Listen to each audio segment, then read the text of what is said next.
course I know motherfuckers want to kill me. Hey, y'all, man, they done shot FBG Duck in the Gold Coast of Chicago, bro. This clip explains how Durk approved the hit that killed FBG Duck and how a rap dispute evolved into a full-fledged federal murder investigation. The death of FBG Duck, one of the most horrific drill hits ever captured on video, is now officially being linked by the federal authorities to Lil Durk. Now let's begin.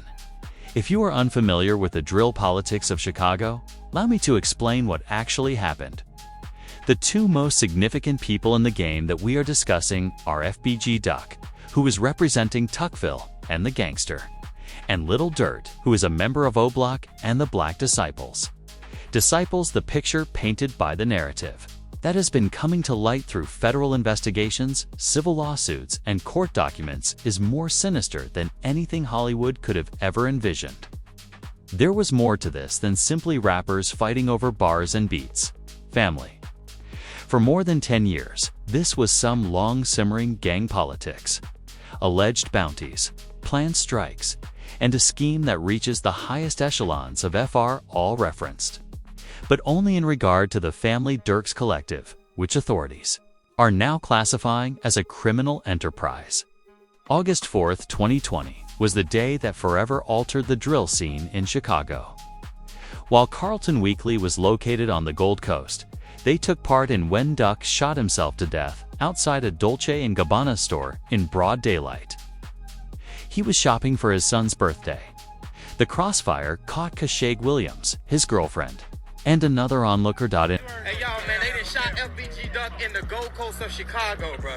In the Gold Coast of Chicago, bro. This is where things start to become really strange, since the long complaint that Duck's mother sent to Lasha Weekly implies that this hit was more than a simple feud on the street. Controlled from the top, with Lil Durk acting as OTF's puppet master and King Von supposedly offering a $100,000 premium on Duck's mortality. Our complainant law lays out that a $100,000 bounty was placed on the life of FBG Duck to have him killed. When Charles Liggins found 6 O Block members guilty of Duck's murder in January 2024, it was clear that the federal government was serious. It's not simply a case of some smoking when people talk about Durk killing Duck on camera. These were Durk's troops, his soldiers supposedly carrying out orders from the top levels of the F leadership: Robertson, Carlos Offord, and Kenneth Thomas. Christopher Ralph Turpin. Prosecutors have been collecting a whole digital trail of evidence, including phone records, lyrics, music videos, and social media posts, which they claim demonstrate how the entire conspiracy was orchestrated, carried out, and then celebrated. King Van, for example, showed her the O video, which was released months before Duck's death and features Van's character murdering Duck. This, according to the lawsuit, was part of an intimidation effort that was intended to scare Duck before they really took him out. Prosecutors thought the film, which had received 350 million views on YouTube, was more than just entertainment. Even if O Block and Tuckville's animosity was already known on the streets, what really makes this case odd is the accused exploitation of Durk's wealth and position to turn street feuds into a corporate conspiracy. Record labels that we are talking about include Ralph Turpin, makes it even stranger. Sony, Universal, Alamo, and Empire are accused of taking advantage of actual street violence while ignoring the repercussions in this case. Near the time of Duck's discovery and murder, one of the claimed shooters allegedly made contact with a phone's number linked to Durk's brother Dang. This was not merely a random street encounter, though. It was apparently a well-planned operation with constant communication. In addition to becoming another victim of Chicago's gang wars, FBG Duck's murder was allegedly the result of a business decision made at the top of one of the most successful hip-hop collectives. Despite years of street discussion about this, the courts are finally catching up to what the hood already knew. This background is essential to comprehending why things went awry. So allow me to examine the degree of contempt that Duck was displaying prior to his passing. They did the same when Duck died. In the drill culture of Chicago, the song referenced specific deceased A Block members, mocking their death and raising questions about their reputation on the streets even after they were gone. This is the most serious offense, according to the prosecution, and the reason Duck was singled out. He was basically rapping and spitting on every headstone as he walked through Obelisk Cemetery by considering the advantages and disadvantages of eliminating one of its main competitors. The argument argues that F leadership made a wise business choice. This isn't your average street beat. We're not talking about some irascible young man getting caught up in the situation and doing an emotional reaction. The purported corporate purpose of murder made it both profitable and personal. The person with the power to provide approval must have been keeping an eye on the Duck's movements. So imagine the collaboration needed to accomplish this. It is not street-level thinking. Rather, it is corporate-level criminal behavior for gunmen to risk life. Sentences in an entire corporation that is ready to make money off the aftermath of a daylight killing in one of the wealthiest areas in Chicago. 2 vehicles pulled up. 4 individuals exited those vehicles, 2 from each vehicle, and began firing at the individuals that were on the sidewalk outside of one of the stores here. In a RICO prosecution, every YouTube video, Instagram post, and Twitter exchange serves as evidence. The same websites that brought these musicians fame are now being utilized to record their alleged transgressions. The case's social media element serves as an example of how contemporary criminal plots unfold in the digital era. The one that the lawsuit claims that F was an illegal organization that used resources from the music industry to plan and finance street violence while making money off of the chaos they caused. The evidence keeps piling up like building blocks, each one indicating that F is more than just a collective of musicians. The story becomes much more tragic as a result. Duck reportedly tried to fix things before he passed away. It seems that the federal government isn't assisting in this instance either, and the streets don't forget.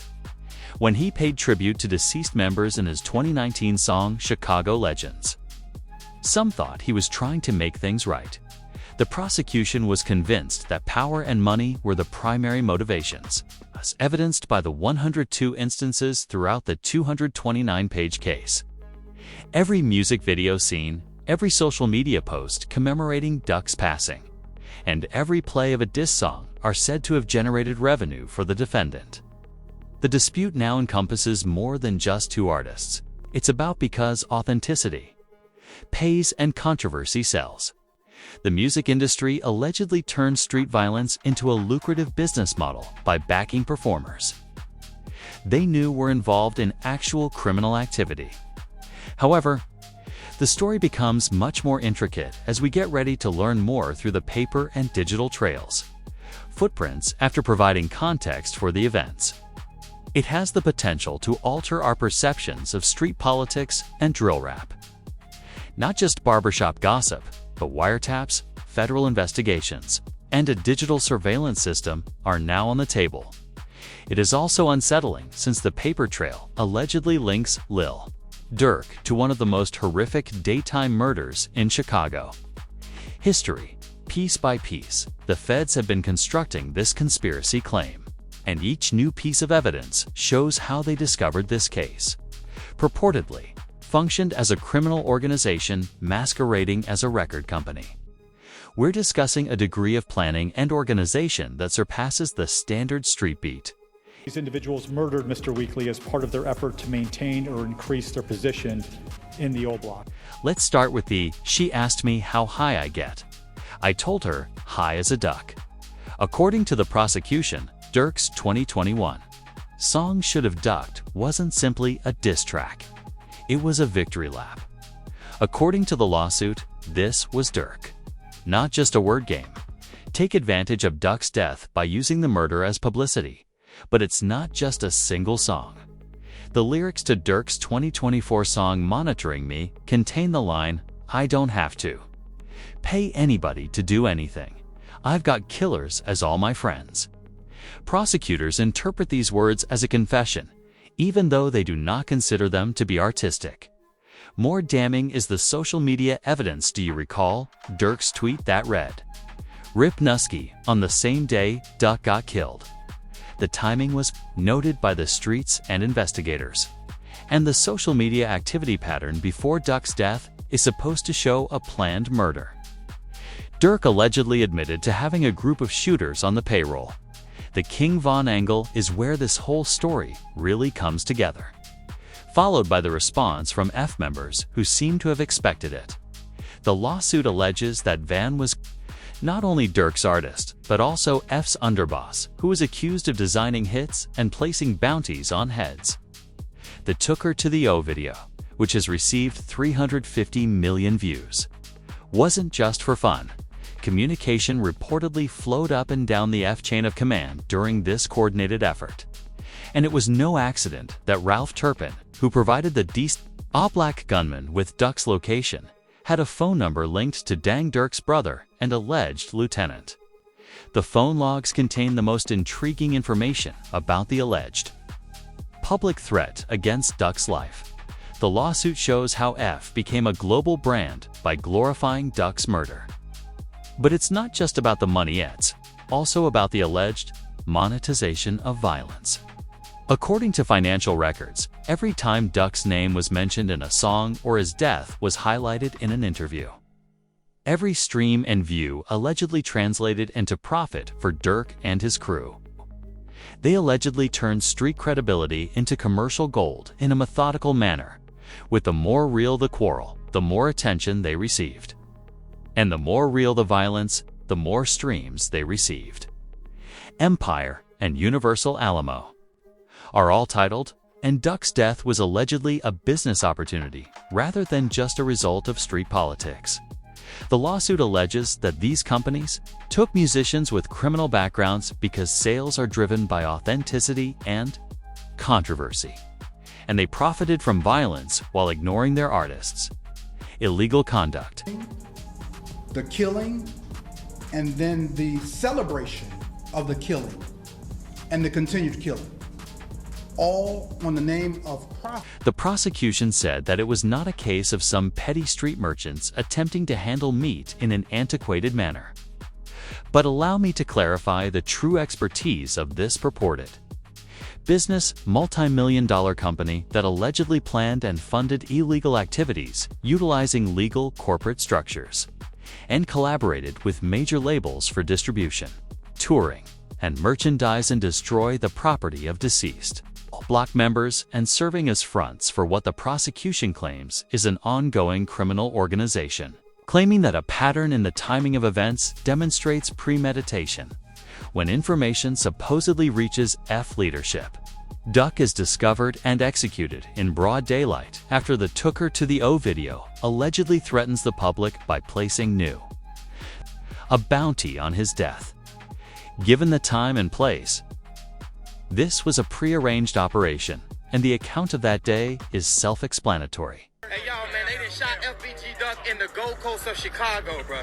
In the Gold Coast of Chicago. This kind of coordination and intelligence collection is not something that just happens. The trial witnesses for the 6 Block members testified about the ongoing harassment and intimidation from F members, demonstrating that this was not just a music issue, but a personal one. And the Block snipers were able to find Duck while he was on the Gold Coast, which is far from his normal range. Prosecutors claim that street gangs and music labels have merged to form cyber criminal enterprises, demonstrating that the federal government is treating F like organized crime. The same strategies that were used against the mafia are now being applied to drill rap collectives. The case is even more interesting because Durk was later arrested for murder on more serious charges related to, according to Duck's mother's civil complaint. The feds are using Quando Rondo's shooting to show a pattern of behavior that allegedly demonstrates F as an ongoing criminal organization, including the same claimed retaliation for King Von's death that was planned using F resources, with Durk allegedly calling the shots from behind the scenes. The complaint aims to prove a pattern of illegal activity that reaches all the way to the highest levels of F, the 230-page document, which reads like a federal indictment and contains specific accusations about Durk allegedly using his platform, money, and influence to plan violence against his rivals caused the music industry to react, and Durk lost his honorary key to the city of Broadview, Illinois, and his local Heroes Foundation lost its partnerships. The streets that made Durk famous are now wondering if the price of his fame was worth it. The fallout and its implications, the case's repercussions, are still being felt. The fact that the community begins to distance itself from you speaks volumes about the seriousness of these accusations. Social media posts about the street response have also been particularly revealing, showing a community that is both tired of the violence and protective of their own. Let's face it, Durk didn't just let the beef go when Duck was killed, he reportedly applauded it. Prosecutors claim that one of the biggest names in hip-hop was responsible for a systematic pattern of violence, not just one murder. The news spread throughout Chicago's streets and the music industry as a whole, illustrating the alleged depth of this conspiracy and its implications for the future of drill rap. The legal strategy of the civil lawsuit, which names not only Durk, but also major record labels and even the city of Chicago Ducks, is brilliant in its scope. The Duck song was not only disparaging, but Durk was also accused of exploiting Duck's death for financial gain. Upon hearing the lyrics, Duck's mother, Luca Weekly, became enraged and organized, sparked the major lawsuit that is currently threatening to bring down F. They claim that the labels took advantage of the violence. The police were slow to react, and they orchestrated the entire incident, presenting an institutional failure that extends well beyond street politics. As a company, when you realize that you have a dangerous product, and you pushing that dangerous product out to the public, you have a responsibility to ensure that that dangerous product does not injure or hurt or harm anyone. The parallels between the Quando Rondo hit and the Duck murder, both of which are alleged to have involved bounty, are impossible to overlook. Durk's arrest for the Quando Rondo murder could not have come at a better time for prosecutors handling the Duck case. When the feds apprehended Durk in Florida, they were not merely charging him with a single crime, but rather establishing a pattern of behavior that allegedly demonstrates F as an ongoing criminal enterprise. The government is employing the same strategy they used against organized crime families, because both were retaliation for past killings and were allegedly covered in Durk's fingerprints, demonstrating how hip-hop collectives may operate as contemporary criminal syndicates. Prosecutors are using Durk's own lyrics against him, such as when he raps about having murderers as friends, and using them as evidence when he makes references to specific murders in his songs are being used to prove his knowledge of and involvement in illegal behavior. This is not a form of artistic expression to the federal government. Rather, it is a confession. The music industry is closely monitoring this case to see if prosecutors can show that record labels are complicit in violence by supporting and promoting musicians with criminal histories. There is still hope for healing amid all of this legal drama. But the streets are also waiting to see if justice will finally be served for Duck's death. The community's response has been complicated, revealing that Durk and Duck's fathers recently united to promote peace. The lawsuit against Sony Universal and other major labels is essentially arguing that they are accessories to murder. Prosecutors linked Duck's murder to the case's staggering financial consequences, including millions of dollars in sales from performances and merchandise, and further evidence that F allegedly profited from violence. Every time a song about Duck's murder was streamed comes from social media posts and conversations that purport to show cooperation between F members at the time of Duck's murder. The impact on the Chicago drill scene has been significant, as prosecutors have been meticulously creating a timeline that purports to show Durk's involvement from beginning to end. Additionally, the distinction between artistic expression and criminal confession has never been more hazy globally. And young musicians are now paying closer attention to their lyrics because they know that what they say in songs could be used against them in court. Her advocacy work has turned Duck's mother from a distressed parent into a powerful change agent. And her lawsuit seeks to reveal the global effects of Chicago's street politics. As drill rap has become popular in the UK, and prosecutors in New York and other cities are keeping an eye on how American courts relate to music and criminal behavior. If courts decide that record labels can be held responsible for the criminal acts of their artists, the authenticity that drill rap places so much value on could become a legal liability. The federal government's handling of this case could set precedents that fundamentally alter how companies approach signing controversial acts. This is a system that allegedly makes money off of the deaths of young black men in Chicago, represents a new phase in their approach to stopping organized crime by considering hip-hop collectives as criminal families. Prosecutors are modifying RICO laws to account for contemporary situations where criminal groups use music and social media instead of traditional mob tactics. The network of suspected collusion continues to expand, ranging from executives at major labels to street shooters. The fact that Duck's murder was allegedly only one part of a larger pattern of violence that the prosecution claims planned is becoming evident as this case progresses through the courts, demonstrating how modern criminal groups can include both lawful and unlawful activities. Because of the systematic nature of the alleged offenses, this case is currently extremely risky for all parties involved. F's future is in jeopardy while federal investigators continue their investigation. The drill rap ecosystem is already feeling the commercial effects of this case. Other musicians are distancing themselves from the violent jargon and record companies are being more cautious. They argued that Durk's conviction on these charges could serve as a warning to other musicians about the dangers of fusing street politics with the music industry and could result in the demise of one of hip-hop's most successful independent labels.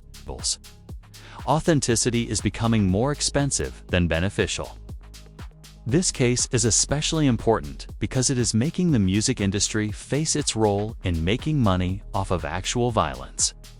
The action against major labels seeks to not only make them pay but also to make them realize that their business strategy occasionally depends on when does sponsoring contentious art become funding actual crime.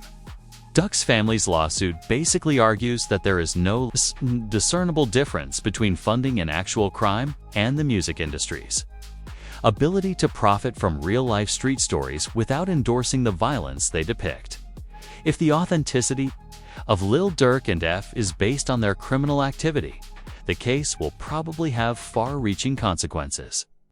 If prosecutors are successful in showing that hip-hop collectives can operate as criminal enterprises and record labels can be held accountable for the illegal acts of their artists, the music industry's operations could be drastically altered. Authenticity may finally be too high a price to pay. The case's outcome could determine whether the cycle of violence that is claimed so many young lives will continue, or whether the system will finally hold those who profit from that violence accountable. The streets of Chicago are looking closely at this case because Duck's murder was allegedly a well-thought-out commercial move made at the highest echelons of the music industry. Not just another casualty in Chicago's conflict. The most successful independent hip-hop labels were actually a criminal enterprise that used music industry resources to fund and coordinate actual violence. According to the growing evidence that the music industry functioned as more than just a music collective. This is not just a story about two rappers fighting. It's a story about how illegal activity has permeated the music industry itself. That brings an end to this in-depth examination.